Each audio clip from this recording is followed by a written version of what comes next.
Hello and welcome to another episode of Momentum Life Choices.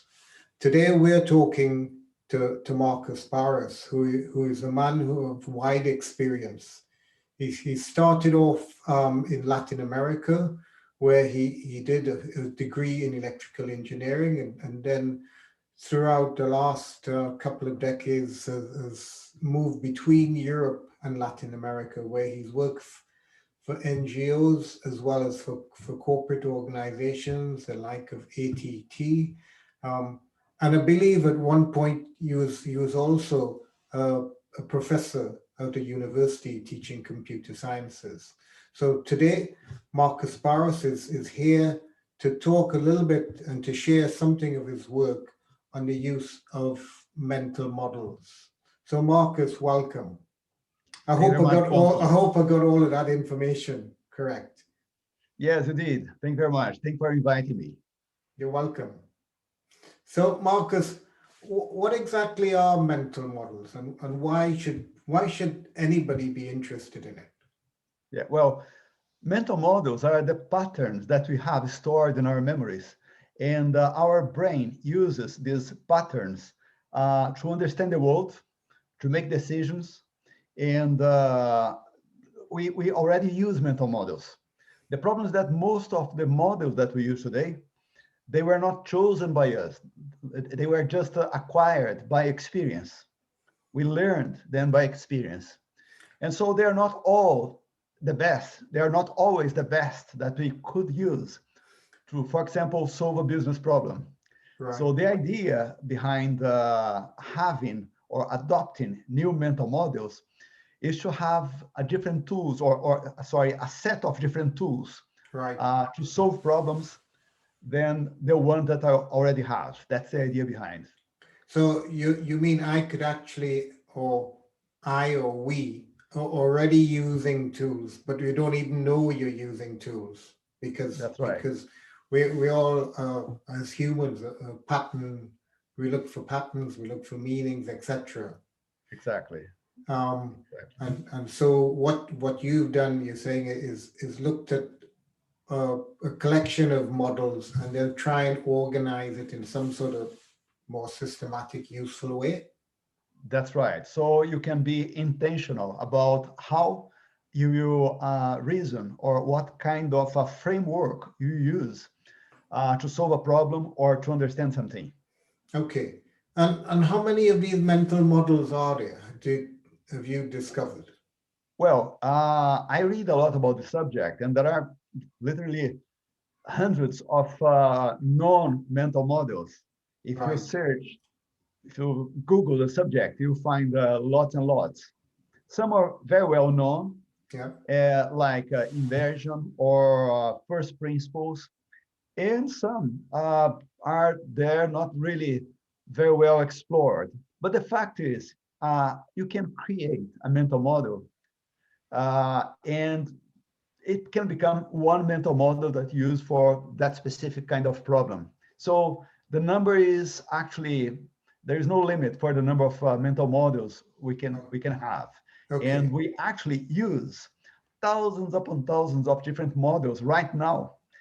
We are talking here, just our conversation. We are, without knowing, we are using mental models already because that's how our minds work. So our mind only works through patterns. Our brains are pattern matching machine. Patterns matching machines. Right. Always looking for patterns. Okay. Yours might be a good pattern looking for machine, but mine's awful. So just come back a minute and let's just, for example, explain inversion to us. So I no idea what inversion is. Is that some climate change kind of thing, or is it what exactly is inversion in that Yeah.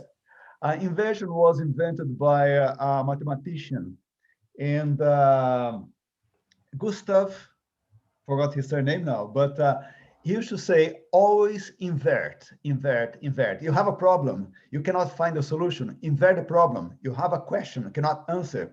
Invert the question. Invert the problem, invert the question. And it makes it usually easier to sort it out. For example, I have groups of people that I mentor. Mhm. Most of them are business people. So when I began to gather with these people, like groups of 10, 12 people, I began to ask them, so what is your plan, or what is your idea of your ideal life? Or what do you want to do with your life? And they were kind of not sure how to answer it. So I use the mental model, start with the end in mind. So I told them, look, there's no reason or no way you can plan your life you don't want, or if you don't know exactly Yeah. how you want it to be in the end. So let's apply the mental model. Start with the end in mind. Let's suppose that you are old, you are in your last days, Yeah. and a couple of children come to you and ask, so tell me, please, about your life. What have you achieved? Uh, what are you leaving as a legacy? What you conquered and why you did it, and so on. So suppose that these children are asking you these questions. So what would be your answer? And for my amazement, they were kind of not sure what to say, and they never Mhm. stopped to think Yeah. about their lives and what kind of legacy they want to leave. They were just thinking about, I have to be successful, I have to build a business, or one. But so in the end of the day, why all of this? So So when I yeah, noticed, yeah, sorry, all of that I guess is a bit vague. These kind of, yeah, oh yeah, yeah, I want to exactly, be yeah, successful, etc. So you're exactly, trying to make it a little more concrete. yeah. And so I thought, how can I help them to think better about this? So I inverted the question. Hmm. I applied the mental model inversion. I asked them, so tell me what you don't want to happen in your life. Right. If it comes to when it comes to the end, what's the story you don't want to have lived? And then they said, oh, that's easy. I don't want to die in a bad hospital. Sorry, in a hospital bed. I don't want to die depending on my children to survive. I don't want to be eternally poor. I don't want this and this. So they had a whole list ready in their Yes. minds, just because I inverted the question. I said, okay, fine. So if you don't want it, let's now invert it again. So what can we do? What can you do so it doesn't happen in your life? And now we can start building about, talking about the future you want to build. So Okay. this is a simple example of how a mental model, very simple mental model like inversion, can help us solve a problem or answer a question. So I guess in that way, by saying what you don't want to happen and then flipping it, so you flipped it twice. You flipped Uh-huh. it onto a negative because you can't find the positive, and then you flip it back again, looking for the positive, which I Exactly. guess helps you with some clarity as to, oh yes, so maybe I do want to end up my life living it on the top of a skyscraper if that's what you want, Yeah, or exactly. something along those lines. So it's, I guess, yeah. So that's a Yeah. really clear example of what a mental model looks like. Yeah, someone who is very keen on these mental models or inversion is Charlie Munger. Charlie Munger is Warren Buffett's partner, Yes. the two mega investors there in America. And Yeah. Charlie Munger says it's much easier to avoid stupidity than to be a success. So if you want to be successful, invert this question. Yeah, so instead of asking, how can I be successful? If you start asking, how I can make less stupid decisions, you are probably much better off. Jeff Bezos as well from Amazon, Yes. he says, people keep asking me about what the market will be like in the future and or what's going to change in the market. I don't care about it. I invert this, he inverts the question. Instead of asking what's going to change, he asks what's not going to change. So in our case, he says about his company, we know that people will never want their goods to be more expensive. They will never want their goods to arrive later. in their houses. They always will want variety of choices. So we don't bother about what will change. We bother about what will not change, and we build our business understanding what's not going to change. So again, this is inversion being applied here, the same mental model. And I guess that in some ways is like you could you say, well, this is what is not going to change, or this is what I don't want to change, or the customer doesn't want this to change, so I will then build my strategy Exactly. to keep that dynamic going. Exactly. Yes. Yeah, that's the idea. Yeah. Oh, excellent. So perhaps we can drill down a little bit now on, so what are the sort of dynamics that we're looking at when you think about mental models? Well, because we already use mental models, I thought, well, let's try to find a structure, Yeah. a framework that will help me to remember my mental models and apply these mental models. So I create a little structure, very simple, using 3 P's. The first P is problem. So what's the problem I'm trying to solve? By problem, it can be, for example, a decision to be made, something I want to understand, or a problem I want to solve. But I represent by the P of problem. And then, or you can use purpose as well. What's the purpose of this mental model? The second P is principle. So I ask the question, what's the principle that I can use to solve this problem? So a principle is anything that is true and applicable, always applicable to solve that kind of problem. And so I choose a principle Okay. to solve the problem. Is that a problem I get? I think, yeah. My problem is I can't find a parking space for my car, for Yeah, example, or I can't remember where I've left my glasses. yeah. Or I always have problems forgetting where I put my watch down, or where's my keys. So I guess that we can define a problem fairly easily. Yeah, But well, okay, let's start from this example. So you can't find, you are always looking for your glasses, for example, your keys, yeah, and you can't find them. So that's the P for problem. yeah, Okay, then we ask ourselves the question, what kind of principle I can use here to solve this problem? And then I can remember, for example, that our brains usually memorize what we pay attention to, or what we connect to a mhm, place in our memory. So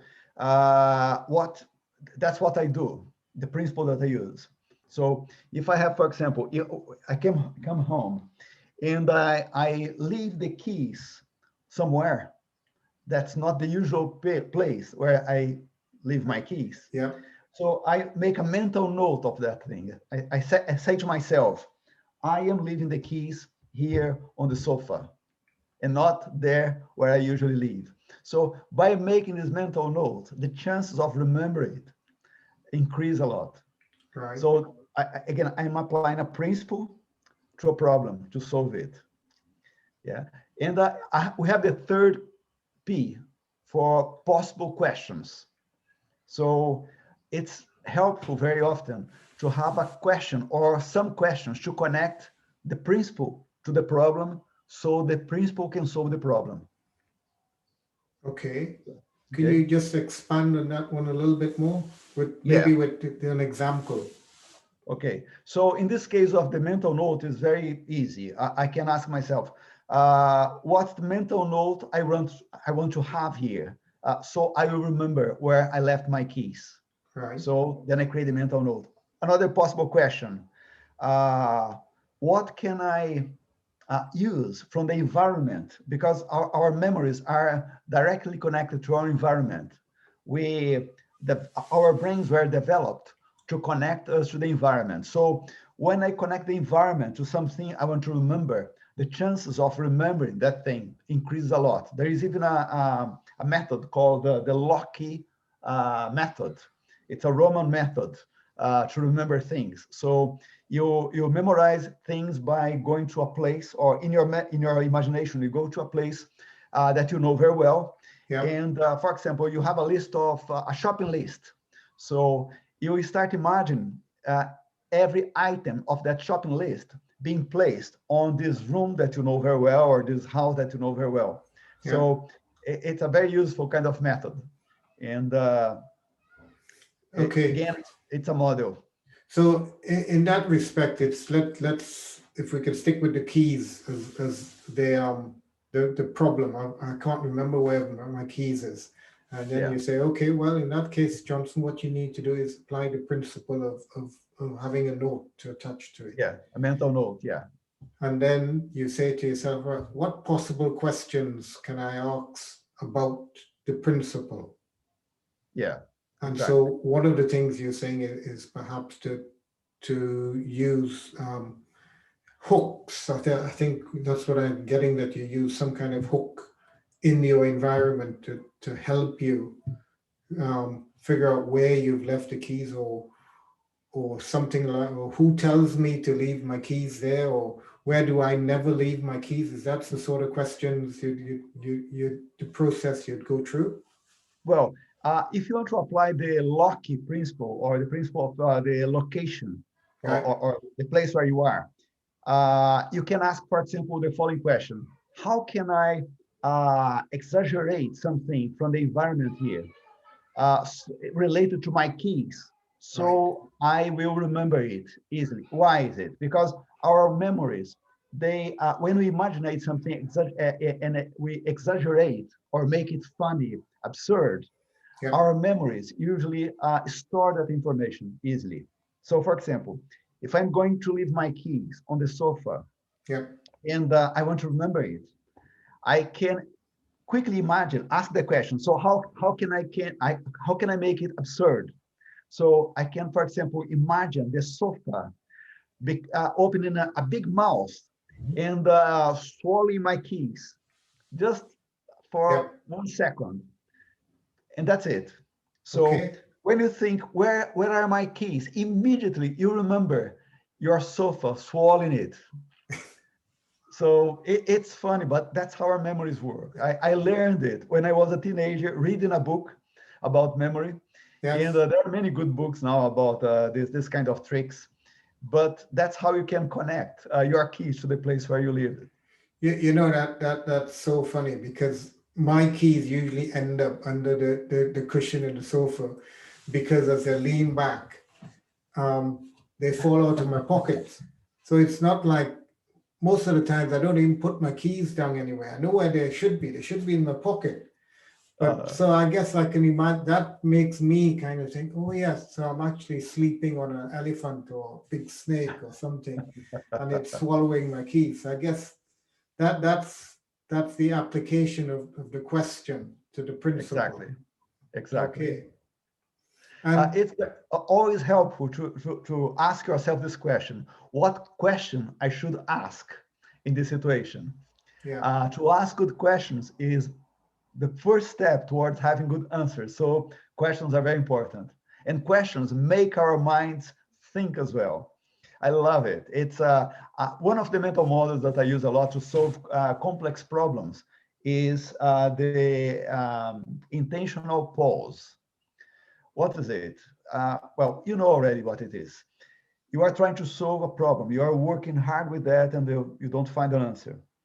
The best thing to do is to, after you are exhausted trying to work on that, you leave it there and go to do something that doesn't require reasoning. Yeah. Have a shower, go for a walk, and go to tidy up your room or whatever. And very often that happens to me and to lots of people, I'm sure with you as well. You are doing something completely different, and suddenly something clicks, and an answer, a solution, a way out is downloaded into your brain. Well, actually, your brain was working in the background with that, and suddenly you have the solution now. So when you ask a good question and you don't have the answer, your brain will carry on working on that question, even when you are not perceiving or not reasoning about that. Yeah. The inner parts of your brain, the unconscious system of your brain, in the language of Daniel Kahneman, your unconscious will work towards solving that problem. And this is really powerful. And again, this is a mental model. So I always yeah, ask myself, what's the question to be asked here? what's the question to? So I get that theoretically. I understand that, but the problem I have, Marcus, is my boss wants the answer right away. Sorry, your boss? My boss says, I need this now. I need this today. I need the answer now. I don't want you to go home and think about it. I don't want you to have a shower. I don't want you to go to the gym. If you don't do it now, bad things are going to happen to you. So how do you get around that in terms of the pressure of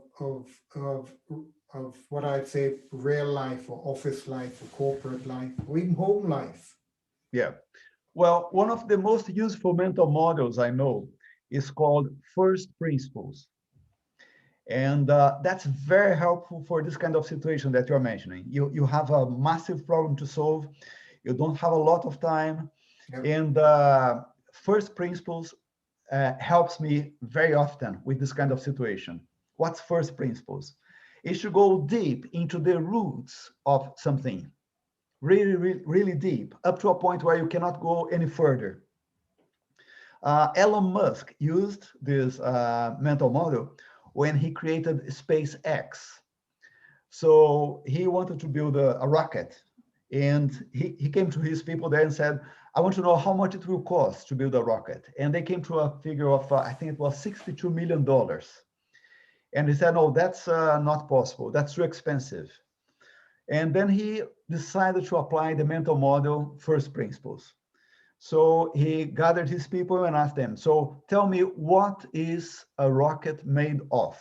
Well, they told him, oh, it's made of carbon fiber, some metal alloys, plus circuits, plus this and that, and so on. He said, okay, if we want to build a rocket, how much would all these things cost in the commodities market? And they told him, well, about $2 million. Mhm. He said, that's great. We'll hire people and we'll build our own rocket. They built the rocket for a fraction of the original price. Instead of $62 million, it was something around like $10 million. So that's what made SpaceX viable, financially viable. And all that he did was to go deep to find out what it's made of. In its basic level, it's made of what? Or fiber, carbon fiber, aluminum, blah, blah, blah, and so on. Okay. And we can apply it to anything in life because usually there is a lot of noise around us. And when we are thinking about a problem, we are surrounded by all these thoughts. But if we stop and ask ourselves, what's the root here?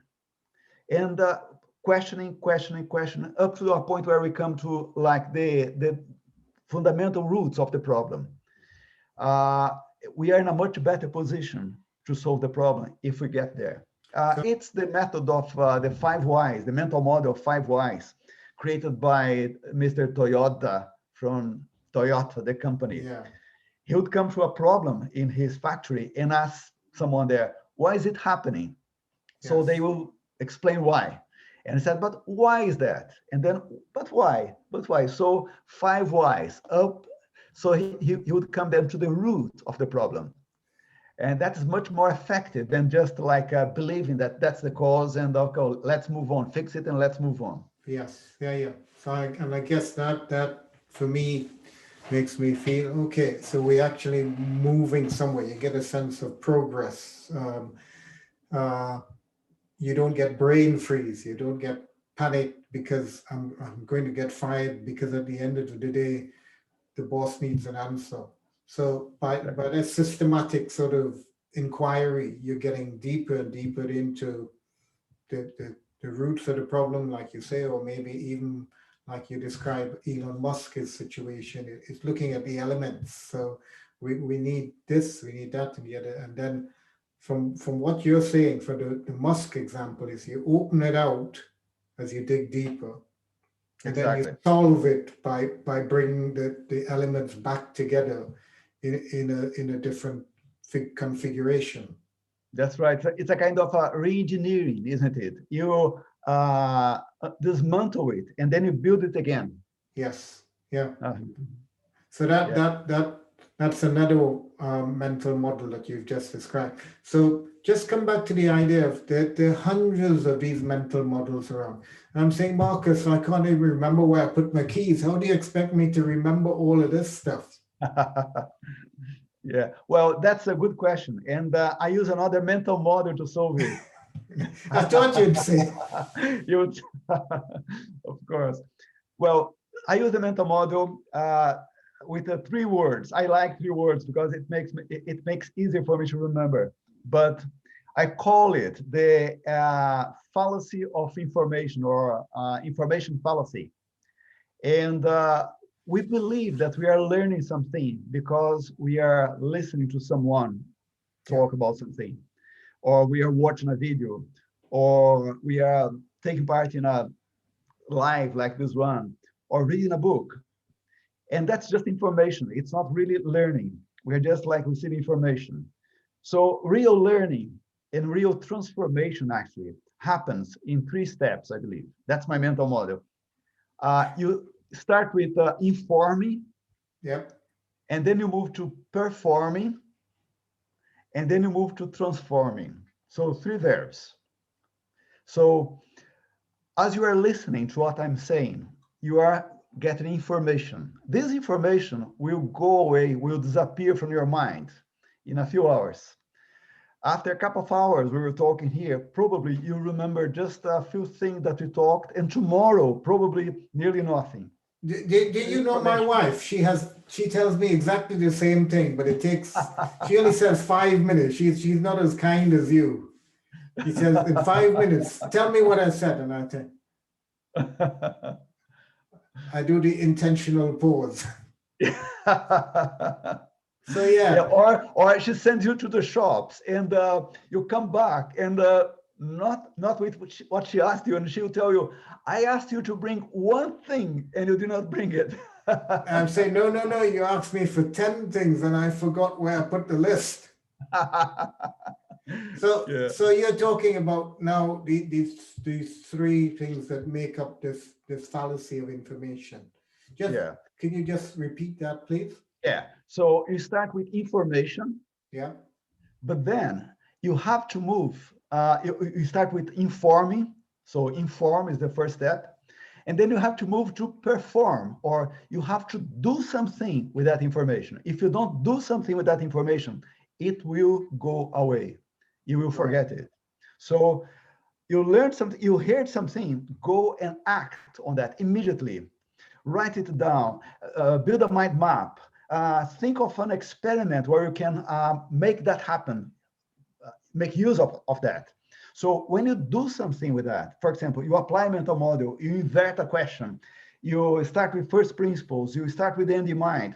So Yeah. when you use it, you are performing something, and now your brain thinks, wow, that's how it works.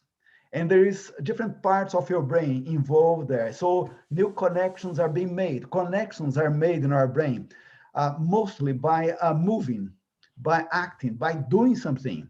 Yes. And so it's very important that you move from information to action. So inform and then perform.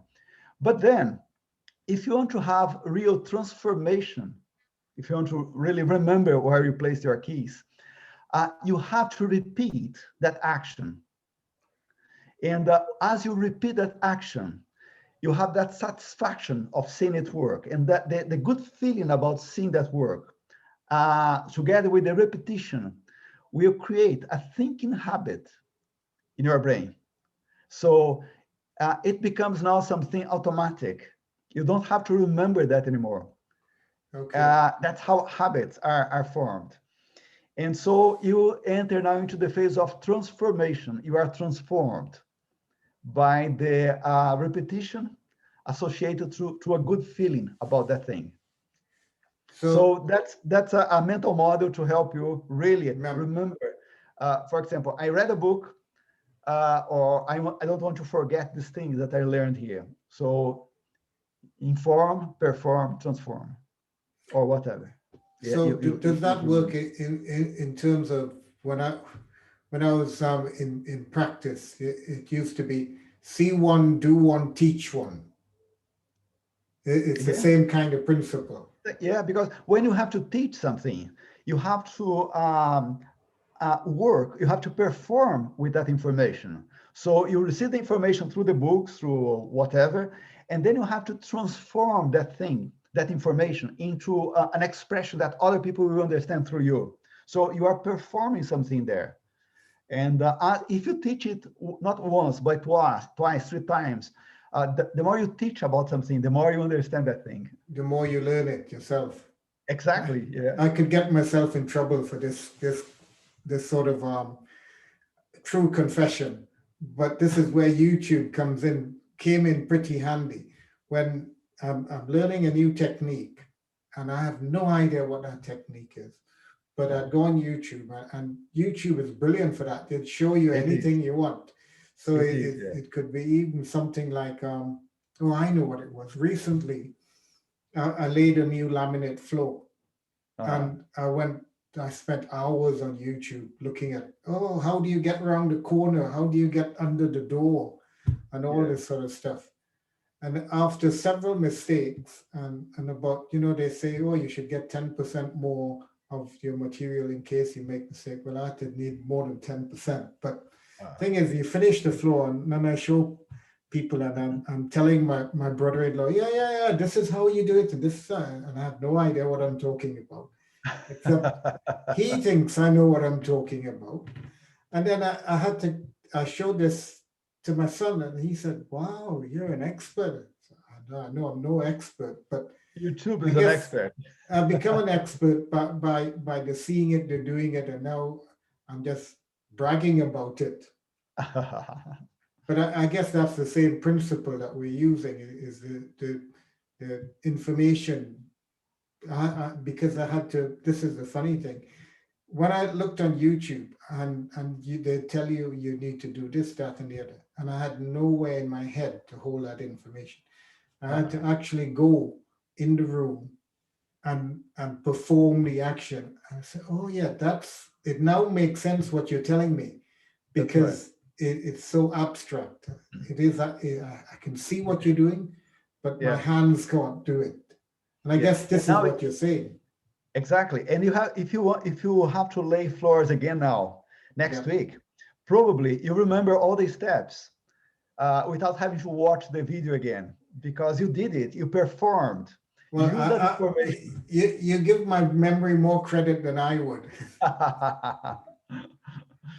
But so, are you saying that in terms of the mental models that you've listed and worked with, that it is possible to teach people or a group of people to actually to go through the process for each mental model, Oh, yes, definitely. I've been doing it for many years now. right? So the people I help, the business people I help, I usually talk to them about mental models. When they say that they're struggling with something, I usually say, well, let's apply a different kind of mental model here. For Right. example, one that I use a lot is called grow. Uh, you have a situation that you want to change, so you use the GROW letters. It's a mental model, easy Mhm. to remember as well. G for goal. What's your goal here? What do you want to achieve? And then R, second letter, reality. What's your reality? Where you are regarding this problem here? What are the skills that you need? Do you have these skills? What you want to acquire to be able to sort it or to achieve this goal? So you have a goal, reality, and then you have O for options. Mhm. So what are your options though, if you want to achieve it? And you have this reality around you, what are your options? Are you going to hire someone? Are you going to bring a partnership to help to solve this problem? Are you going to bring a consultant? What are you going to do? What are your options? So you list your options. And then W is for what or will. What will you do? Or what of these options that you have you will use in order to solve the problem or to reach your objective? So it's a very simple mental model, and if you remember the four letters there, you have a pattern, you have a framework to solve a problem or to reach something. And I think that again come back to, for me, it's so important when the times when it's like something triggers, like a crisis happens, and all of a sudden your brain just goes, I don't know why it goes, but it disappears. At least my brain disappears because I'm in panic mode. And without some kind of framework to get you out of the panic mode, you can remain in panic mode for ages. Yes, and panic mode steals from you, robs you from your thinking, your proper thinking. You don't think when you are in a panic mode. You are just reacting biologically to something. And my own personal true confessions, again, it makes you tired. It does, yeah. At the end of the day, you spend half of the day in panic mode, thinking all this sort of fears come up of what if and all this sort of stuff that just goes wrong in circles in your head. It does, yeah. So I like the idea of saying, well, yes, you can use frameworks like the Grow or Inversion or other things that we've talked about, and it can help you move forward and get out of the panic mode. Exactly. One very helpful way to get out of panic mode is to understand the role of meaning in our emotions, because again, this is another mental model that I wrote in my book. I wrote a book about mental models, and I included this mental model. It's a long one. It's not a very short one, but usually when we want to change something, we ask ourselves, what is the action that I have to change? But to change the actions is not very easy, because actions are usually produced by emotions, by feelings. That's how human behavior works. You feel something and then you act towards that. Much more than our thinking. It's our emotions that lead our actions. And emotions cannot be controlled. I cannot tell you, Johnson, I will tell you something, but don't be angry. Well, you will be angry. Or too late, it's worked. Too late, yes.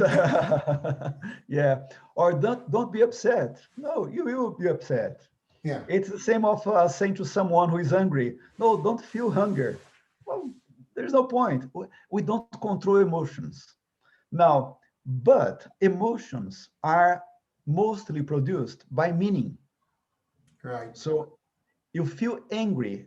You are angry with me because of the meaning that you gave to something that I said.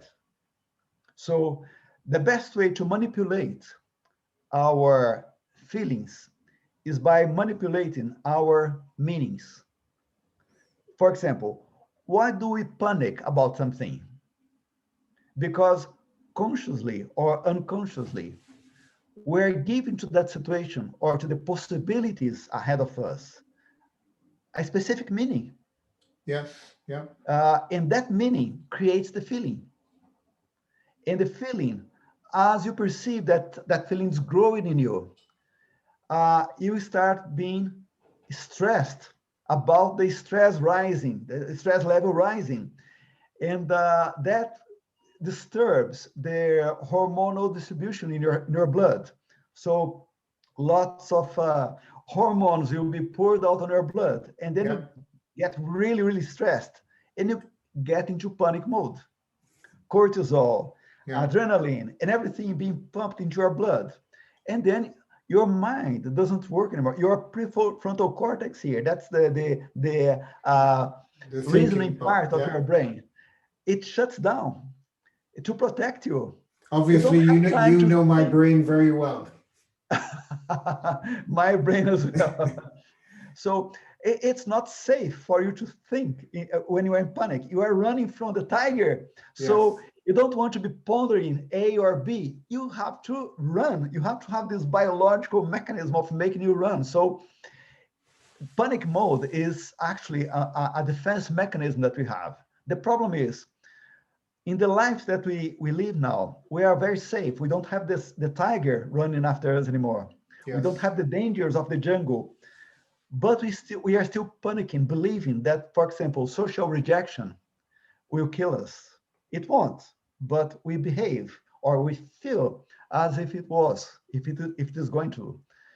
And that's the reason why we panic. So the best way to deal with panic that I know is to breathe and change the meaning of that you are giving to that situation. Right. Okay. Yeah. So So that that was a very long answer to your question, but no, it's a very good answer as well. So so as we're talking about the application of mental models, does that mean that in if you're talking to a group of people, let's say you're in a corporate management strategy group, does that mean that one person has to hold a mental model, or do all in the group has to be able to apply these things?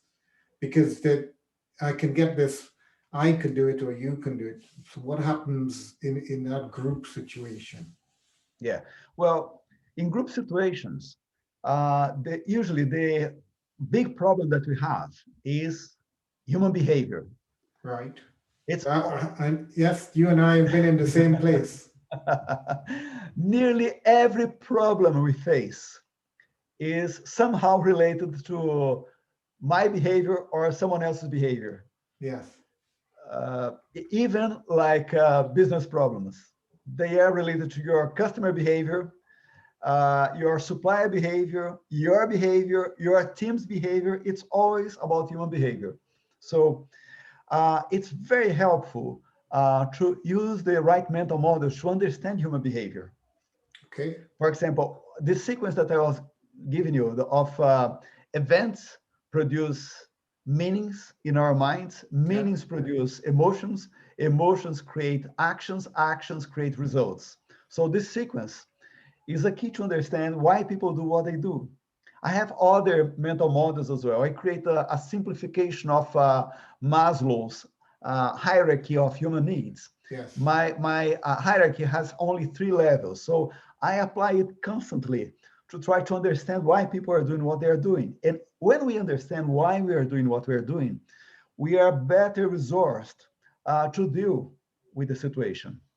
For So example, yeah, go ahead. so I guess that works better with teams of people who are used to working together using the framework. So it again, this comes back, I think, to what you're saying before. With on the first level, it's pure information. So Mhm. you give me your book, and I say, oh yeah, Marcus's brilliant book on mental models, and I think, oh that's not, oh that's good, oh that's good, but actually I don't actually perform any of it. So none of it goes any deeper than right. Oh, is it time to go to the pub now?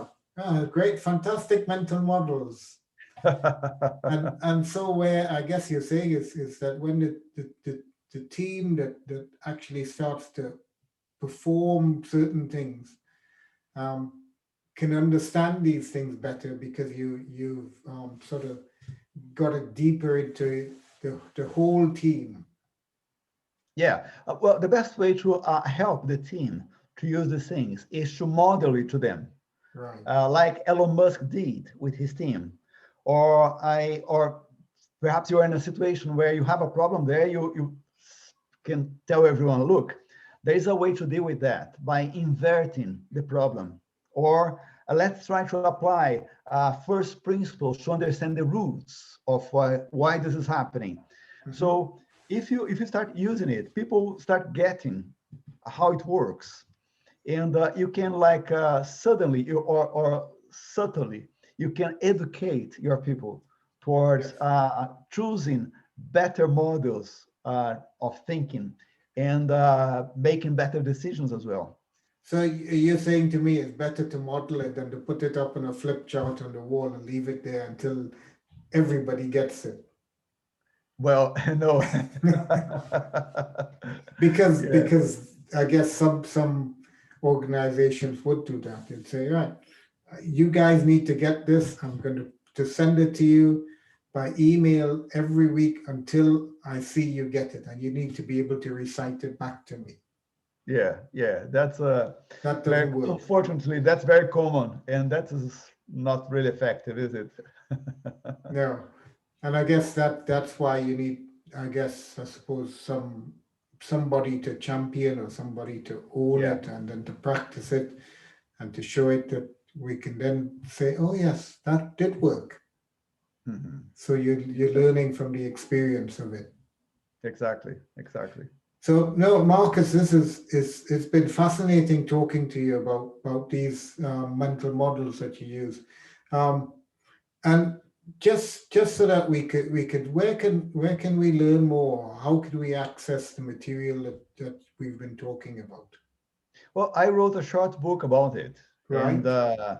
I will send you the link to the book. So if you want to Ex- publish it there, post it there. Excellent. That's how you can get access. Or you can, if you search the internet as well, you'll find lots and lots of articles about mental models and other books as well. But And if you want to know a bit more about these mental models, I mentioned some of the mental models I mentioned here. They are in the book there with right. examples and this is structure. This is something that is my intellectual property as well. These 3 Ps, the way Yes. that I apply mental models, I created it. So you will find it there in my book as well. Great. And I guess you are available for people to contact you directly. How would you find you? Yeah, well, my email address is Marcos, Marcos, at marcosbarros.co.uk. Barros is Barros.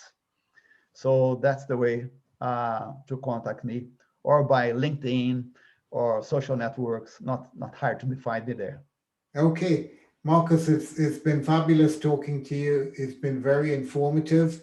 And now I have to go away and practice these models using the second P so that finally I'll be able to integrate all that we've been saying. So Fantastic.